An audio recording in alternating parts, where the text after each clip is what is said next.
చెప్పబోయేది భాషా భాగాలు. భాషా భాగాలు 5. నామవాచకం, సర్వనామం, క్రియ, విశేషణం, అవ్యయం. నేను చెప్పబోయేది నామవాచకం. పేర్లను తెలియజేసేదాన్ని నామవాచకం అని అంటారు.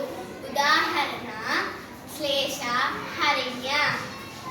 నేను చెప్పబోయేది సర్వనామం. పేర్లను బదులుగా తెలిపేది సర్వనామం. ఉదాహరణ ఈమె, అతడు, ఇతడు.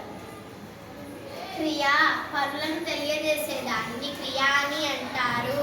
ఉదాహరణ వెళ్ళాలి, చెయ్యాలి. విశేషణం నామవాచకం యొక్క గుణగణాలను తెలిపేది విశేషణం. ఉదాహరణ తెల్లగా, నల్లగా. అవ్యయం లింగ వచన పద విభక్తులు లేని పదాలను